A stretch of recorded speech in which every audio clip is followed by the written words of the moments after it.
Hey everyone, welcome back to another episode of Experts About Nothing. Hey everyone. So today we're just going to cut to the chase, okay? And we're just going to dive straight in with an intro for our amazing guest this week. We have Sucheta Khurana, who is an entrepreneur, brand designer, and a content creator.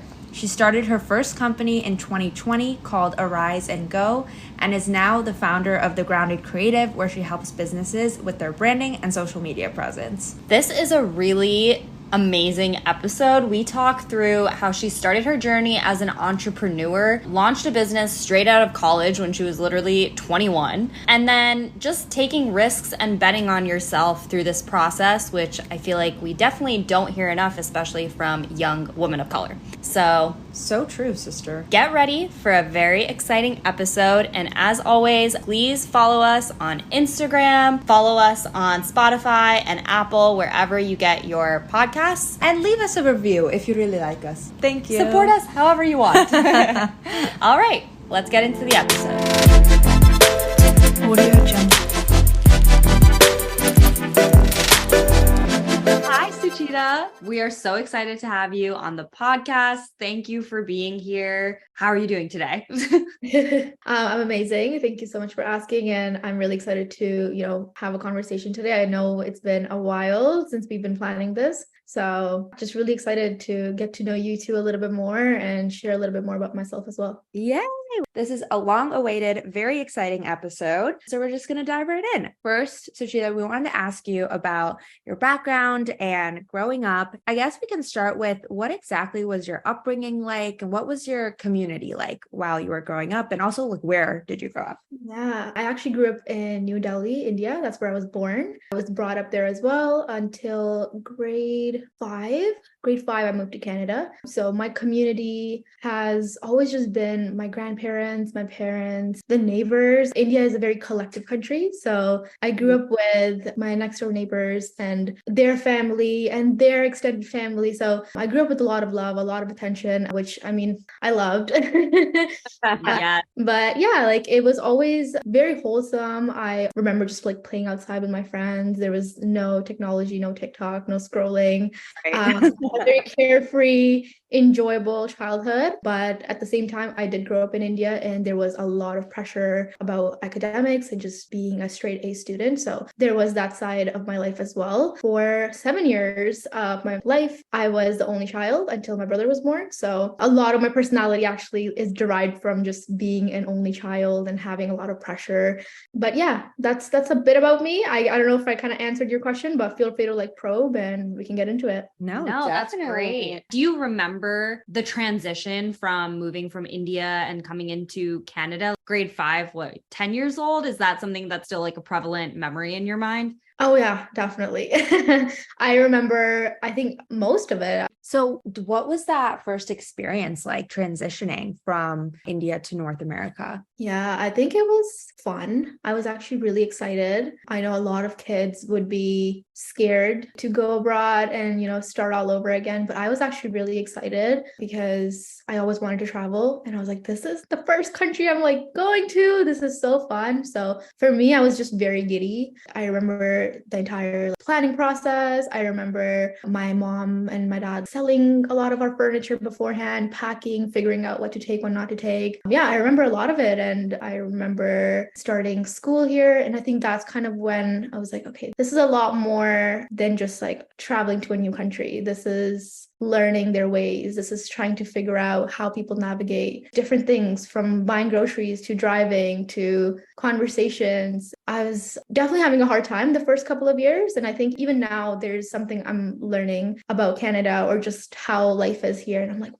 it's just different. My upbringing was completely different. And slowly and surely I have learned, but at the same time, I've also stuck to my roots because I am proud of them as much as my 12-year-old to 14-year-old self tried to outgrow it, tried to leave that all behind. I did end up finding pride in that over the years. How often do you visit India now? Do you still find time to go back? The last time I visited was 2014. So I was 14 years old. I'm 23 now. So it's been about 10 years. I am planning on going this year. Let's see how that all works out. My parents are, again, very much academic leaned. So they were always like, you know what, we'd rather you stay in school, we'd rather you get good marks than us leaving in the middle of exam season or something like that. So it's always been because of school. And I feel like a lot of South Asian kids can relate, but I definitely want to go back. Yeah. Yeah. Awesome. So now we can go into what you envisioned for yourself as a kid. So like, what exactly did you want to be while you were growing up?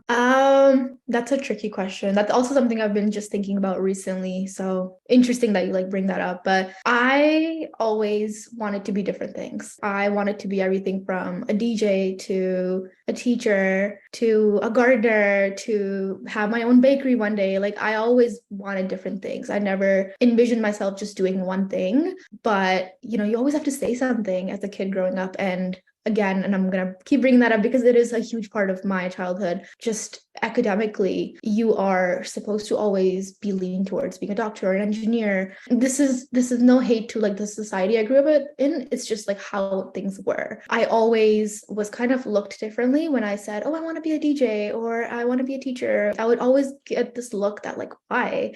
So I actually started saying I want to be an aeronautic engineer because that always got the best reaction. I still don't know what an aeronautic engineer does, but I would always say that because I knew people would be so impressed. So if anybody asked, that's what the answer was. But in reality, like I just wanted to do things that would just bring me joy. That's so interesting to hear. I feel like those formative years before you actually are imprinted on by society on what you should be are so interesting to know what you were actually gravitating towards as a kid. And I think it's really telling that so many of the dream careers that you were aspiring for were non-traditional and were more creative paths. I think that tells us a lot about what you were leaning toward since you were a kid and how that influenced who you are today. A lot of times those things are like shut down without real valid reasons out of fear mainly. And so I love how you had a little hack to just be like, yeah, that's what I want to be, an aeronautical engineer. And then you were just dreaming of what you actually wanted to be separately. So like as you grew up and you did your school in Canada, what did you study in undergrad and how did you get there? And I feel like that's a very overwhelming time across the board for everybody. I, again, was always very confused as to what I wanted to be, but I always enjoyed biology, sciences. I love human anatomy. And I was like, you know what, like I definitely want to do something within this field. I'll be honest, I was not the smartest kid in my class. I wasn't like getting hundreds, getting 90s always until my grade 12 year because I was like, okay, I got to buckle up because I do want to get into my dream school, which was Western University in London, Ontario, Canada. And I was like, there's no way I'm not getting into this school. So I kind of just challenged myself, got the marks I needed to get, got into the kinesiology program at Western. My overarching goal getting into that program was, all right, I'm going to go through 4 years of undergrad. I will maybe write the MCAT, see how that goes, but I'll definitely end up somewhere in the medical field, whether that is physiotherapy or optometry or med school, just because personally I loved anything related to bio and the sciences. And I was like, I can see myself doing this. I also became a personal trainer my first 2 years of university. So I was training, I was applying everything I was learning in real life, helping clients with that for a very long time. That's really interesting. And I find it so amazing that you found the time to become a personal trainer. And that's such a one-on-one type of thing, which kind of mimics like a relationship that you might have with a client. So it seems like you've always had this nature of like wanting to work with people in some way. So these things still translated, that's awesome. And I feel like a lot of times you think you're going off course from what you want to do, but like the skills that you learn from every single experience do influence who you are. And then you look back when you're actually doing what you're meant to do and you're like, oh, that makes complete sense that I had that stint as a personal trainer and now I can apply that this way or whatever. They're all puzzle pieces. Exactly. That's amazing. So while you were going through your kinesiology program and even in like high school, while you were trying to figure out what you wanted to do, did you have role models or like community members, peers that you were really looking up to that you were like, that's what I want to be, or like, that's who I want to be? Yeah, I'll be honest, I actually didn't have a lot of people doing what I'm doing until my second last year of university. That's kind of when I started seeing some representation. But in grade 12, this is my last year of university, I had a teacher who was very supportive. And I always get very emotional thinking about her because I think teachers are very important and people underestimate the impact they have on kids, right? I'm sorry. I honestly did not think I was gonna get that emotional, but I was taking a photography course and it was just taking photos and designing a magazine. And that was like my class project. I remember I also had my harder courses, which was the bios and the maths, and I was really struggling with those. So I actually ended up wrapping up that photography project, getting it over with as soon as possible so I could focus on the harder subjects. This teacher figured that, I'm not happy with my work because I was doing really well in the course. I enjoyed what I was doing. I'm not somebody who would like go for like extra time and like talk to teachers, but this one I was actually really into. And, she understood where I was coming from, but she was like, I can't take this. You have to redo the whole thing. And it's due tomorrow, but I'll give you another week because you're redoing it. There's no way that I'm going to accept this because we both know you can do better. And it was like a product photo shoot. And she was nice enough to like stay back a couple of extra days throughout the week, help me out, help bring props, things like that. And it is like a very small moment, but to me, it was because it just taught me that, like, you know what, this thing I'm passionate about and somebody can see it and they're giving me the time and the space and supporting me as I figure it out. For me, that was like, you know what, like, even if I don't get into med school, like whatever it might be, like I just want to be that person for somebody else one day. And I love that beautiful teacher. Like I hope she's doing okay. I always reach out to her every year. I'm like, thank you so much. If I didn't learn the things I learned in your class, like I don't think I would be having a design business today. So I am just very grateful for her and just that experience overall. And then also in my third year university experience, I took a health science course and the professor was basically getting people interested in his fourth year entrepreneurship course.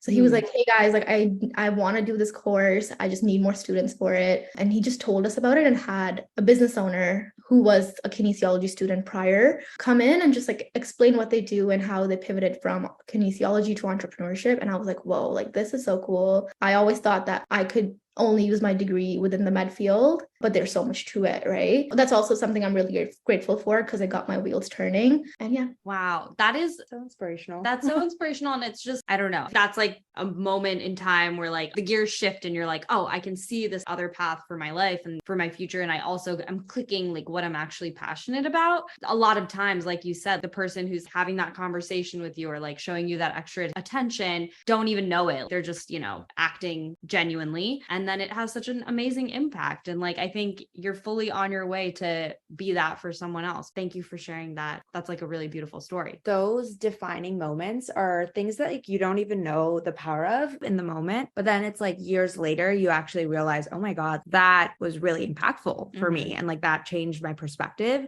And sometimes it's unconscious too. That leans well into design. So when exactly did you first realize the power of design? The power of design. Oh man. And I think design is not just what you do on Photoshop, Illustrator, Canva. It's more than that. It's everyday life for me. So for me, design is very much just like figuring out how the human, brain works and then putting something together that would make sense for the human brain, whether that is cooking, whether that is designing a poster, right? I think they're both design in a way. What I do today, I think design is very important in terms of helping businesses grow, helping businesses build a lasting connection with their target audience, because once you can understand how the target audience's brain works, you create something that solves their problem. And I think that is so beautiful just because you're offering a solution in a way that is easy to understand for them, right? And, there's different branches even within design as well. That's UX, UI. I think overall, I just think design is beautiful.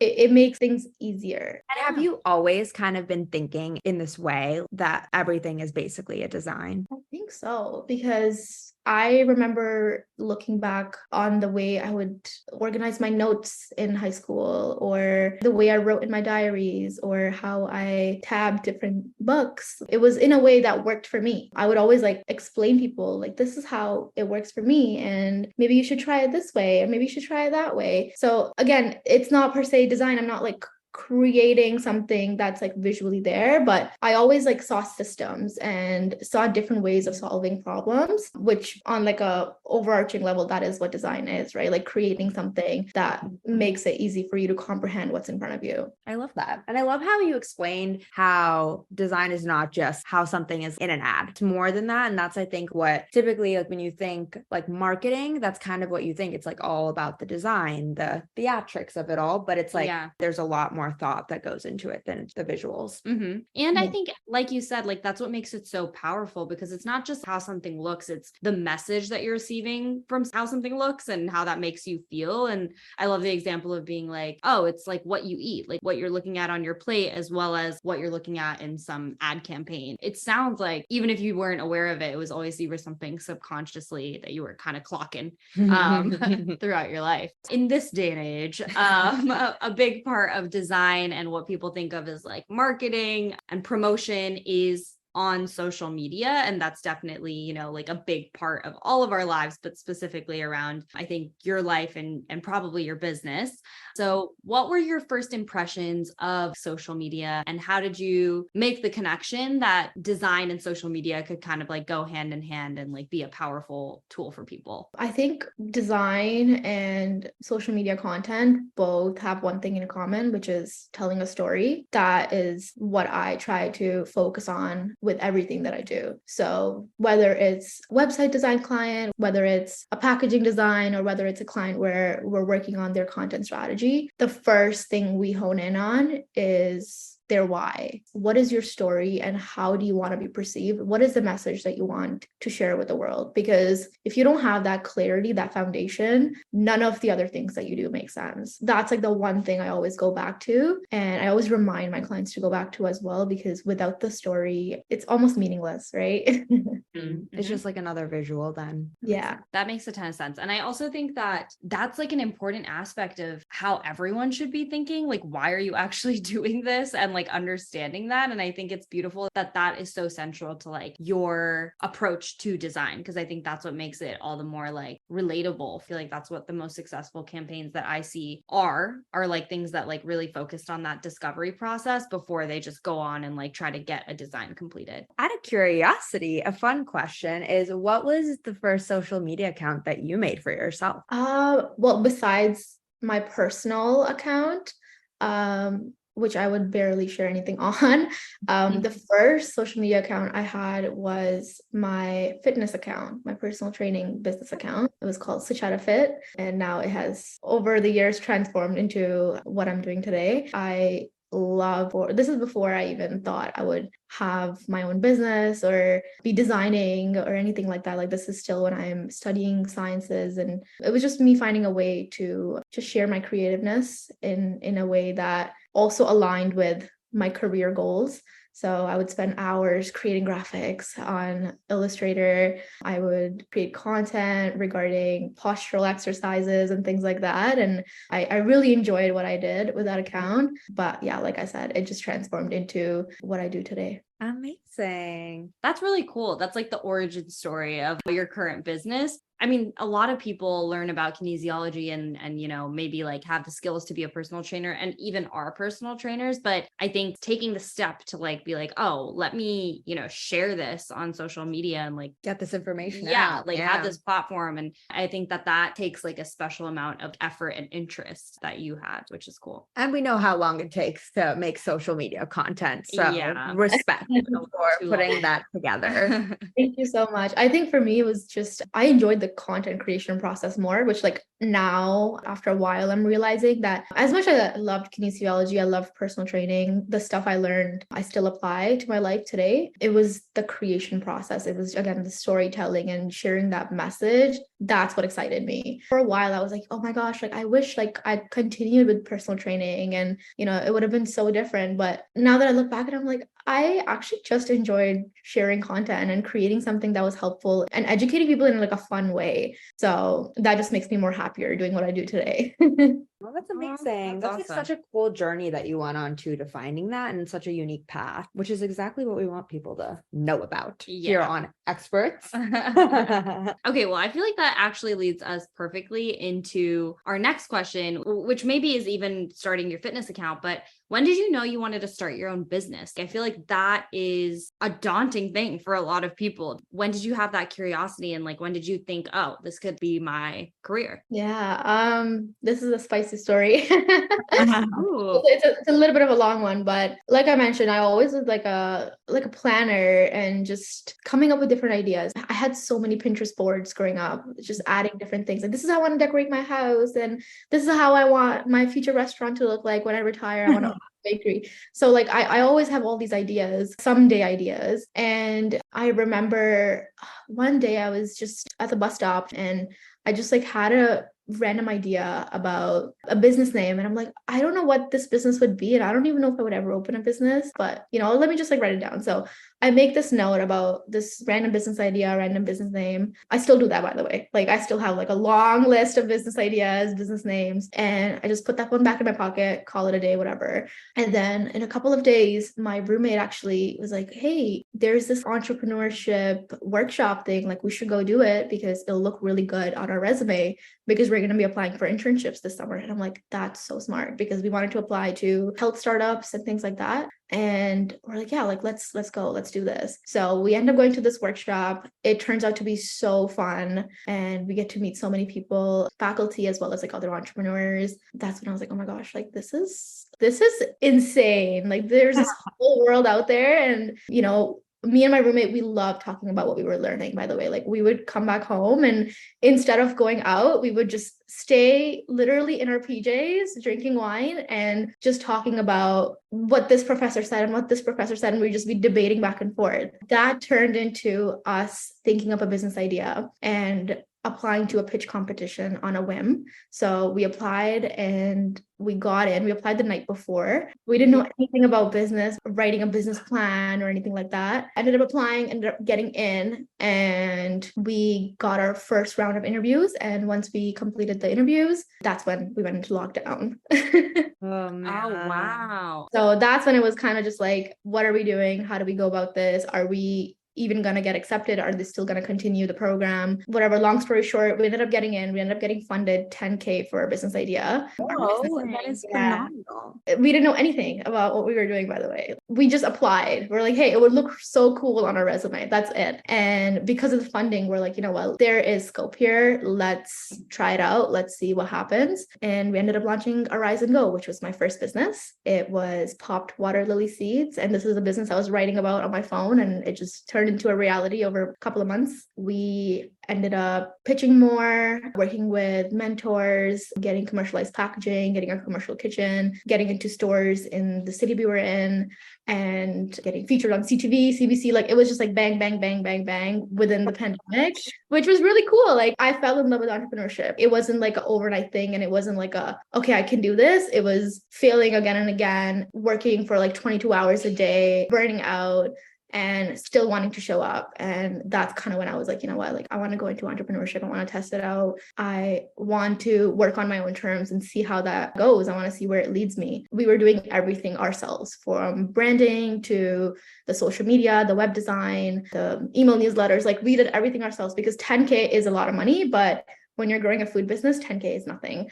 I'll be so honest, right? Like, it got us started, but when we reached the growth phase, we were like, okay, we need to just like bootstrap and do everything ourselves. So through that, I started working with the university I was at, helping their marketing team, and then also working with other entrepreneur friends and just helping with their web designs and their social media content. And that's kind of how I got into like actually designing and actually launching the Grounded Creative. I have so many questions. Okay, you can go first. That is amazing. It's clear that you had a very strong entrepreneurial spirit from the jump. How did that whole business cycle go? So obviously, you got the funding, you started building your business, you got traction and success from it. What were those lessons that you learned throughout the end of that process? Where does that stand now? I learned a lot. I still am learning a lot from that business. There's so many moments of reflection, and I'm like, wow.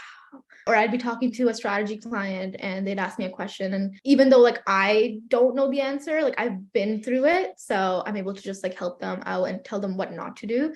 But I learned just putting yourself out there is so important that if you don't ask, the answer is always no. Just asking got us so far. I feel like just having the whatever mindset is very helpful in entrepreneurship, because whatever, if they say yeah, they say yeah. And if they don't, then oh well, I tried. Right. And like that got us really, really far. I learned how to work in partnership. It was hard at times. It's not easy working with another co-founder, bouncing off ideas, and sometimes there's people pleasing involved, there's a self-doubt involved. So I kind of just like learned how to take the lead when I had to, and also be a team player when I had to be. I mean, there's honestly like everything I'm doing today, I learned through my first business. My mom actually says it all the time. She's like, that was like your MBA basically, because you got like life experience. And I'm like, yeah, whatever you want to call it, but that's true. Like I learned honestly. Yeah. So that's real life. In terms of timelines, this all started like right when lockdown started. Yeah, so we launched Arise and Go May 2020. May, oh my gosh, we're like the thick of it. Truly lockdown. Yeah. So I had the idea in December 2019. February to May was back to back. Every single day we were making progress. And again, like looking back now, I'm like, how did we do that? How did we register our business, have a bank account, everything? And also like, this is peak lockdown time as well. I think everything kind of just aligned in the way it was supposed to, and we were able to launch. And so this was while you were still in university? Yeah, I was in my third year of university at that time. Oh my gosh, that's amazing. So you were really busy during the pandemic. The rest of us had nothing to do. Yeah. Yeah, I know. I actually, my boyfriend is like, so did you watch White Tiger? Is it White Tiger? Or Tiger King. Tiger King. So yeah, I don't even know. I would see so many memes and I'm like, I don't know what this is. Like I'll watch it. And then that just never happened, because I remember everybody was watching that show. He locked on and I was like, what is this? Like, so you're funny. like, You're like, I have things to do. yeah. That is amazing. And I'm so glad you shared that, because that just explains so much. And also like is crazy because you literally did this so young as well. So you had like such a formative experience, not things a lot of people can say, honestly. Yeah. Especially for it to go as far as it did. Is the business still running today? No, the business is not running today. We learned a lot from it, and we took everything that we could and applied it in other businesses and applied it in helping our clients. We wanted to be in the health and wellness field because we were in kinesiology. That's what we were learning and we were really passionate about it. But being in the health and wellness industry, we realized how much we love helping other business owners more. So it's not something that we're continuing, but it's still impacting other businesses. It's still growing in a way. It's just not with the Arise and Go name, if that makes sense, right? Like I still work with fitness businesses. I still work with businesses within the food and health wellness industry, and just like able to help them out better because of it. But the physical Arise and Go business is no longer running.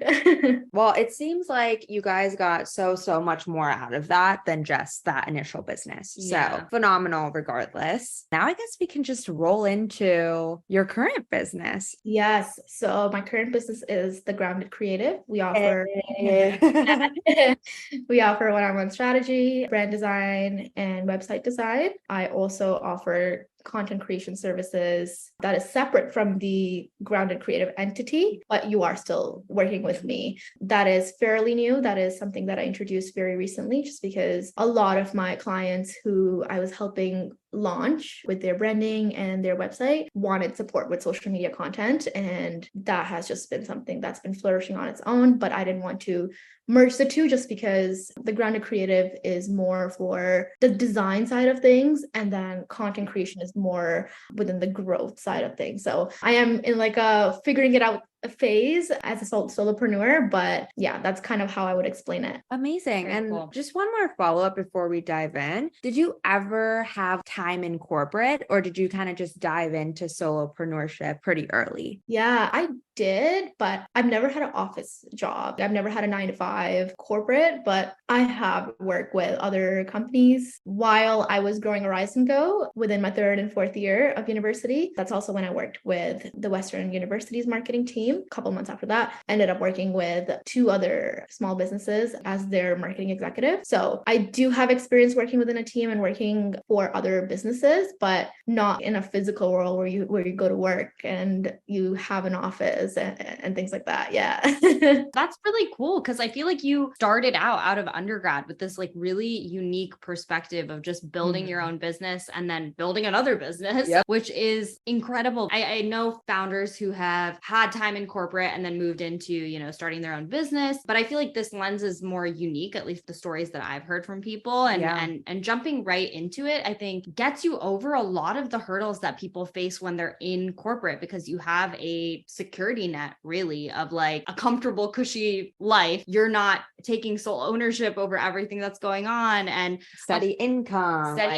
And like there's pros of a team and there's also cons, right? There's pros of, I get to collaborate with other people, but there's also like, nothing's really falling on my back, so I can just kind of like push it out and hope for the best. And I think it's hard to really get out of that mindset when entrepreneurship is something that you want. And if you do have an idea to build that business, a lot of times it is just you being in your own way because of your surroundings. So I think that's really amazing that you just dove straight in. And I feel like a lot of that bias is out of your way because you had this experience and you know what it's like to grow a business. And now you get to take those lessons into your current business. Yeah, for sure. I had the mindset that, and I remember talking to somebody about it because I was like, can you give me advice? Like, what do you think I should do? I'm thinking that I'm young. I don't really have responsibilities. I don't have a mortgage to pay. Like, it's easier for me to just like try my hand at launching a business and like see how that goes. And then later, when I want the stability, then I could do a corporate job. And this person was appalled. They're like, what? That's not what other people do. Like, other people are complete opposite. Like, they'll do a job right now and later launch their own business. And I was like, I don't know. Like, that just like makes sense for me. And that was like the first reaction I had, where they were just like honestly, the world's your oyster, like do whatever you want. So for me, I was actually tricking myself. I was like, you know what, like we're going to try entrepreneurship for a year and a half, and then we'll apply to masters, and then we're going to do a corporate job. That was like the plan. It didn't really go that way because I just fell in love with what I was doing. I just fell in love with the projects I was working on. And there was obviously moments of, okay, what next? And okay, I have to get my name out there and get more clients and things like that. But I think every single challenge just got me closer and closer to building a business instead of getting ready for applying to masters. Yeah. I mean, I think all of your experience is just like leading you down a path that you are interested in. You're several years in at this point, and if there was a sign where you're like, you know what, I don't want to do this, it probably would have come up by now. And it seems like each hurdle or challenge is more energizing to you than it is draining, which I think is a sign that you're on the right path. And that's such a different way to think about it, how now is your time to like experiment, test the waters with things instead of, craving the stability first. As Precha said, it gets really easy to fall into the like safety net. Yeah, I think stability, whether it's real or not, right? Like, what is stability even when you do have a corporate job? Yeah, like as we've seen this last year. That doesn't really provide you that much stability as you may think, but whatever the false notion you think of in your head, which is also the norm. And what we've been told growing up is that job will give you security. Like this perspective that you have about now's your time to experiment. And then there's always a way to go back and get that stability if this doesn't work out is a really unique perspective. I'm jealous I didn't think that because I wish I did that. That never crossed my mind. Now with the Grounded Creative and all of the lessons that you've learned, what do you feel is your niche in terms of your strategy in helping businesses as well as content creation and, all the things that you do on the day-to-day? So remember in the beginning, I mentioned that I just wanted to be different things growing up. Yes. That's kind of becoming my reality right now. And I'm loving it. Honestly, there obviously have been moments of imposter syndrome, a lot of self-doubt, but recently I've been in a phase where I've just been working with the people instead of focusing on the job, if that makes sense.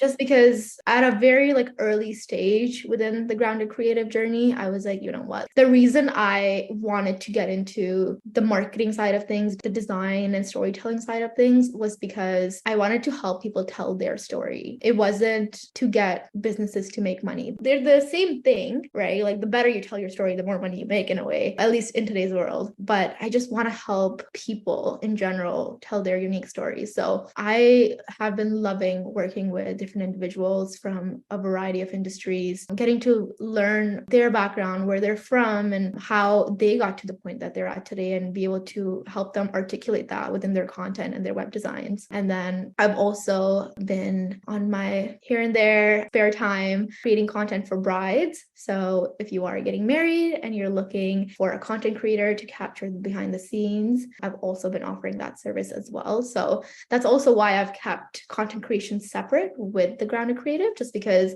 the Grounded Creative is solely heart-led, creating soulful branding that tells your story. And content creation is more fun, more experimental for me at this point. But I didn't want to close the doors just because I'm not a pro at it yet. Like I want to slowly become a pro, but if I don't get started, I won't ever get there, right? So yeah, that's a little bit about kind of like what I've been up to. And it has been, again, very stress-inducing, but also okay. Okay, well, we have an upcoming bride right here. Congratulations. Thank you. But that is an amazing new like passion that you've kind of found through the Grounded Creative. And I've actually recently been seeing that some couples have had content creators and they make bomb content. So that is so cool and so fun, honestly. And those are like memories Exciting. you'll have forever. Like I feel like that's such a like great investment. Very cool. Yeah, I think that's why I love it too, because it's capturing someone's memories in the making. It's not just a fun little thing. It's serious, honestly, because I'm like, I don't want to miss their first look. Like they get to have that and they get to relive it. They get to watch it tomorrow morning. And I don't know, I find that so fulfilling. So sweet. And oh my God, how fun just to watch so many people's you get all the inside scoop. All the inside scoop. The best view, probably. Yeah. I think that can kind of lead us into what it was actually like securing your first client, how that felt, because it's very intimidating when like you're starting a brand new business and you're like, how do I get this rolling? So I'm so curious, like what that process was like and like how you kind of coached yourself through that. Yeah, I tell my clients this all the time. It's not the first client or the second client that's the hardest to get. And that was my experience as well with all my ventures. The initial clients are so easy to get because they're already invested in what you're doing, or at least with me, that's what I've noticed. I've always shared what I'm doing on my social media, whether I'm in the building phase, rebranding phase, I always share it. So I always have this community of people who are always watching. With everything I've done, I've always had people interested in my services and my products, right?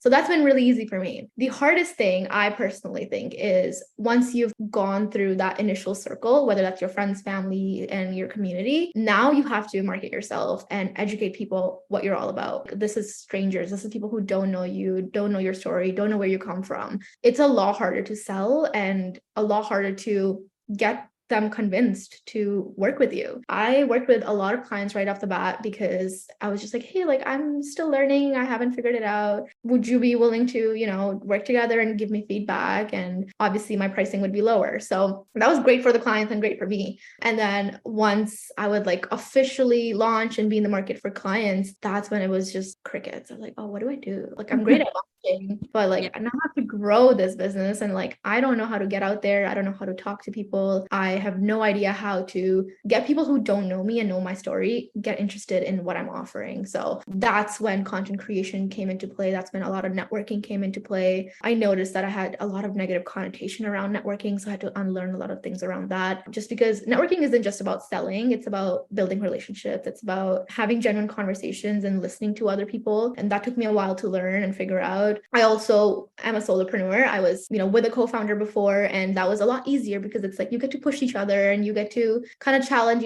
each other. But when you're by yourself, you have to do everything. You have to be your biggest supporter when you are your biggest hater at the same time. So I had to kind of block out the negative self-talk and just put myself out there. And again, have that like whatever mindset and see if something worked. And a lot of the times some stuff did work. A lot of the times a lot of the stuff didn't work.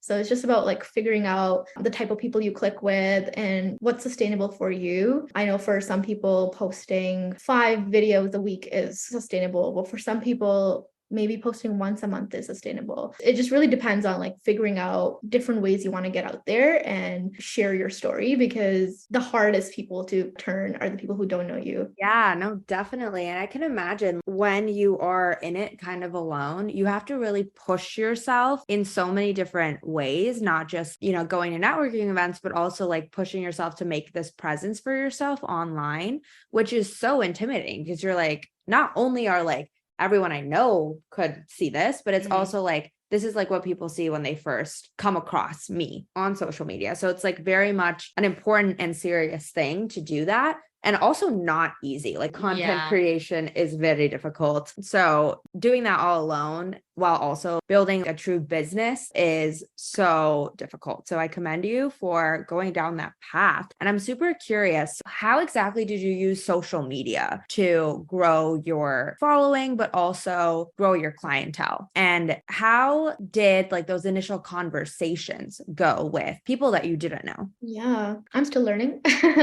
Before I get started, I'm still learning. But I think with social media, it started off with just doing what everybody else was doing. Like you can't innovate until you imitate. That's obvious. Like it's always like that, right? Like you have to start just copying, and then you figure out what's your style and what you want to keep and what you don't want to keep. And that's what I did. I had ideas on ideas. I would try different trends, try different sounds, just everything. I played around with it a lot, and it bombed. It was not cute.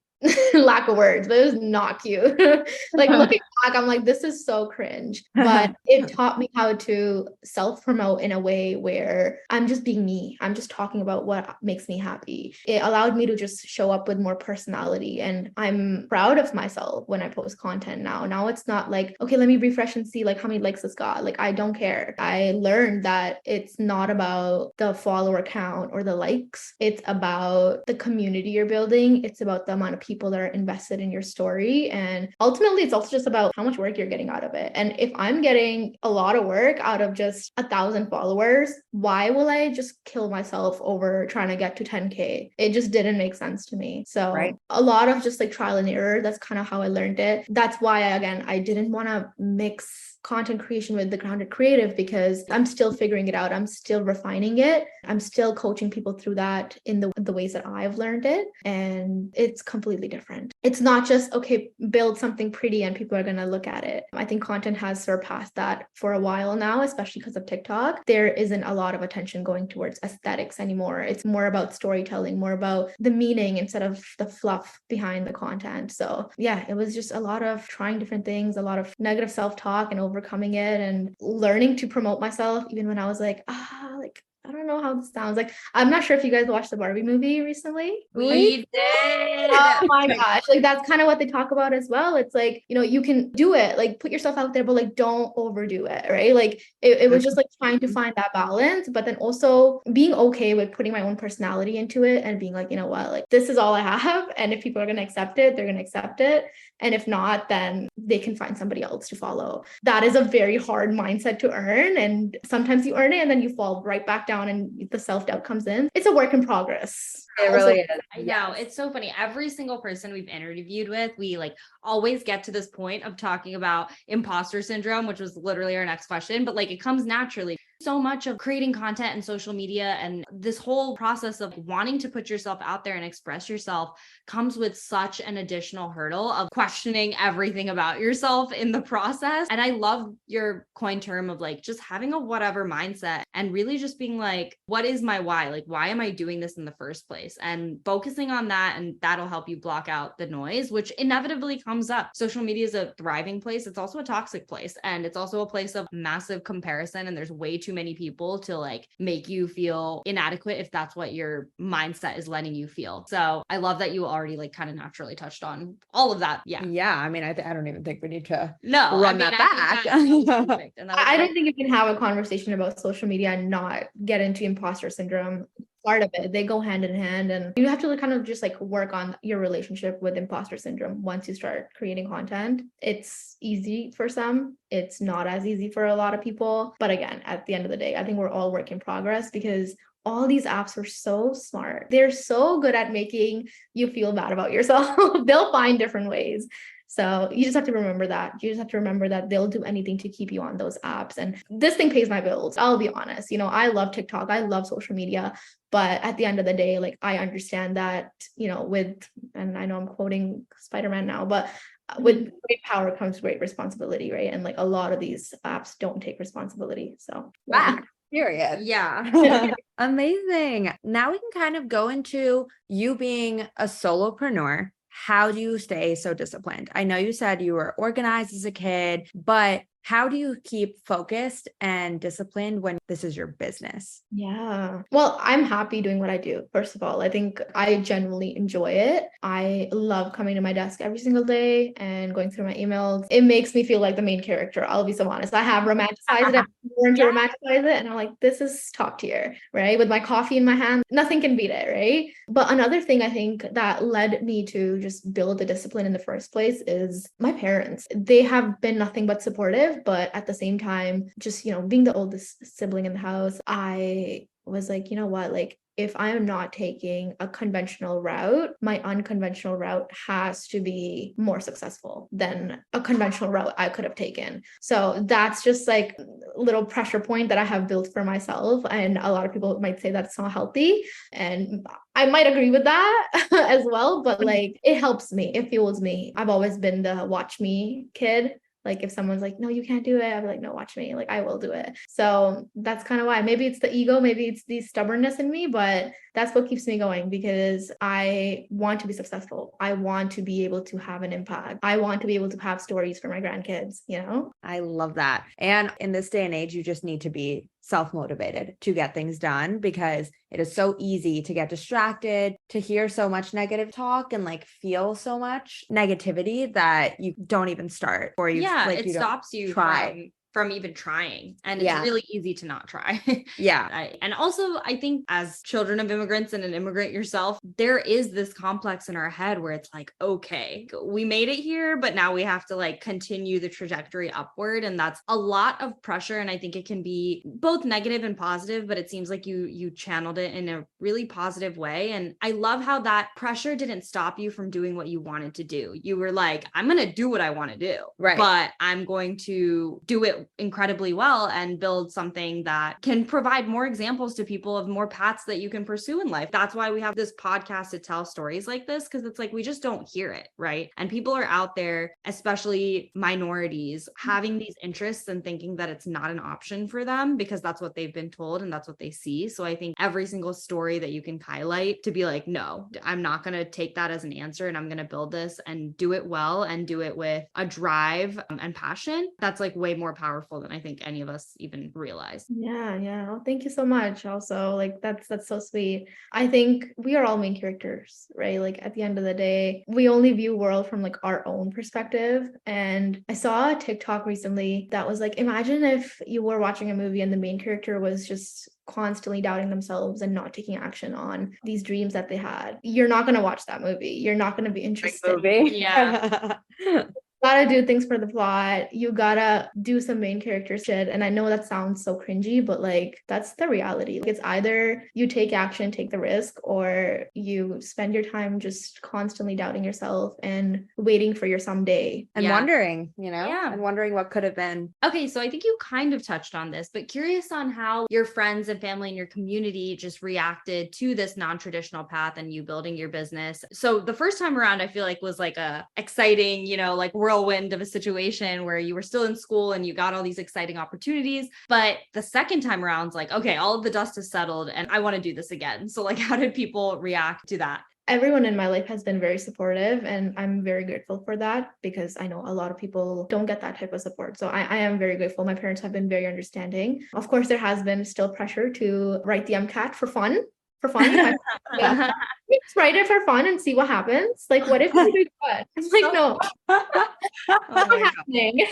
But no, they have been wonderful. They have been very supportive. They let me try different things. They let me fail. They're both accountants, so they offer really good advice when it comes to growing a business as well. In terms of my friends, like they have been really supportive too. But I think over the last just 5 years, I've just done so many different things. And now I'm also dabbling into the wedding industry. So So I think some people are just like, do you ever take a break? Like, okay, what's next? Like, what are you doing after this? Like they've kind of made me their business owner friend almost. And I don't know if I resonate with that title, but no, they've been all really great about it. And, they're very excited about it as well. I've actually had a couple of my friends help me out with some of the weddings too. So they kind of get to like see behind the scenes with me. So it's been really fun. Everyone has been really great about it. With friendships, a lot of the times it's you, not the people around you. A lot of the times people around you are rooting for you, especially if they care about you. But I remember initially when I launched Sucheta Fit, I messaged every single person and I was like, hey, I'm thinking of doing this. Like, what do you think? And what do you think? And what do you think? And some people were like, I don't know if this is your cup of tea. And then some people were like, oh, like do it. So regardless, I think I was just asking for permission and I was just seeing if they were comfortable with me doing something I wanted to do.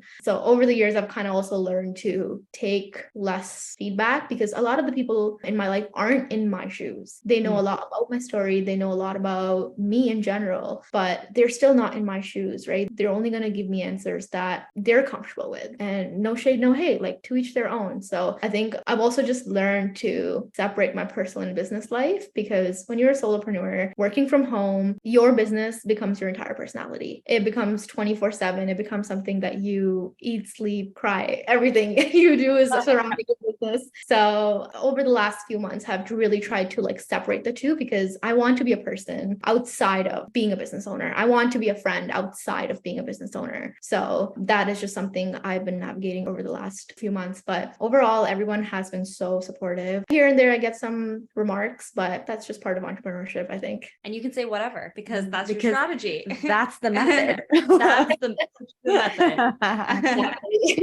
And that brings us to another question. Just how exactly do you handle your personal relationship with social media when your career is so involved in social media? How do you take a break when you can't take a break? You know what I mean? I think I realized that even though it is serious, even though it does help me grow my business, help me meet more people, it's not that serious. I think the most important thing in my life is my mental health and my well-being. And I have put my business and social media and growth before my health. And I've seen the consequences of that, and it hasn't been great. So me personally, I've just built systems around it where I will just post my stuff and I'll get off the app. That wasn't overnight. That took really long to master. And sometimes I'll still fall into cycles and fall into the comparison and the self-doubt. Like, of course, it happens to everybody, but I've become better at it. And again, like my content creation is growing. That stream is growing.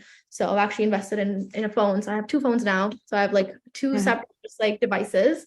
So one is just work and the other one, there is no work. I just keep it separate. And I think that having two physical things has been really helpful as well. My notifications are all off. I keep that all away. Because again, the apps want you on the apps. That's how they win. It's just been trying to figure out how I can live in both the worlds and get best of both worlds. I want the success. I want the growth. I want to be able to help businesses and, grow my own business. But I also don't want to have a negative impact on my mental health. And as much as we can say that, no, like I can kind of like juggle the two. No, you can't. It's tough. It is, right? Especially working in social media and constantly like things being fed to you. It's not healthy. And it is very easy to just keep scrolling and saying, okay, next video. Okay, next video. Then I'm going to put my phone away. Okay, next video. And then I'm going to like journal. But then you don't get to it. And it's like 2 a.m. Been there, done that. And it's hard to break out of that cycle. But you have to just remind yourself that like, hey, it's either I keep doing this again and again, or I get off. And yeah, I might lose some metrics. I'll lose some followers. I'll lose some likes, but hey, I'll be sane.